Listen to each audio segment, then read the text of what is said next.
Hi guys, so आज आपण बघणार आहोत सर्कल टीन पासून बटरफ्लाय शेपचा केक कसा बनवायचा. सो इथे 10 इंचाचा सर्कल टीन मध्ये मी केक स्पॉन्ज बेक करून घेतला आहे. 5 पॉइंट पेपर सुद्धा 10 इंच सर्कल कट केलं आणि असं डिवाइड करून त्याला मी आता स्पॉन्जचे 2 पोर्शन मध्ये कट करून घेणार आहे. आणि आता आपल्याला हे दोन्ही स्पॉन्ज अपोजिट अँगल्स मध्ये प्लेस करायचे आहेत, ज्यामुळे बटरफ्लायचा बेसिक शेप मिळतो आपल्याला. जसं की आता व्हिडिओमध्ये दिसतंय तसं अपोजिट अँगलमध्ये ठेवायचं आहे. आणि त्यानंतर आपल्याला ह्याच्यासाठी 2 टूल्स लागणार आहेत. ते म्हणजे आहे एक सर्कल कटर आणि एक हार्ट शेपचा कटर. सो व्हिडिओमध्ये पुढे तुम्हाला दिसेलच, तर पूर्ण व्हिडिओ नक्की बघा. सो सगळ्यात आधी सर्कल कटर घ्यायचा आहे. स्पॉन्जच्या एका साईडवरतीच प्लेस करून आपल्याला त्याला एक प्रॉपर शार्प एज देऊन घ्यायची आहे.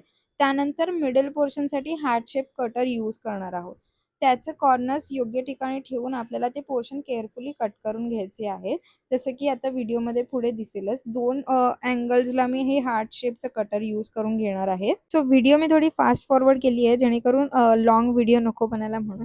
सो आय होप तुम्हाला ही व्हिडिओ नक्की आवडेल आणि हेल्पफुल तर नक्की ठरेल. Let me know in the comments जर तुम्ही अशा टाईपचा केक बनवला असेल आणि तुम्हाला काही हेल्प या व्हिडिओ थ्रू झाली असेल तर. आता जो स्पॉन्ज आपण पहिल्या साईडला कट केलाय तोच फ्लिप करून दुसऱ्या स्पॉन्जवरती स्टेन्सिल सारखं यूज करणार आहोत. त्यामुळे दुसऱ्या साईडचा शेप सुद्धा अगदी सेम टू सेम येईल. दोन्ही साईड परफेक्टली दिसतील. सो असा आपला रेडी झालाय केक स्पॉन्ज.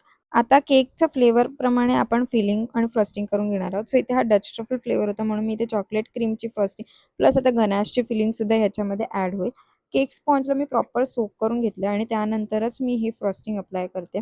सो ही फ्रस्टिंग अप्लाय झाल्यानंतर बेसिकली क्रम कोट झाल्यानंतर मी हा केक आहे तो साधारण 2 तास मी फ्रीजमध्ये सेट व्हायला ठेवला आणि त्याच्यानंतरच जी फायनल फ्रस्टिंग असणार आहे ती मी स्टार्ट करणार. क्रम कोटिंग इज डन आणि हा आपला final butterfly shape cake ready आहे.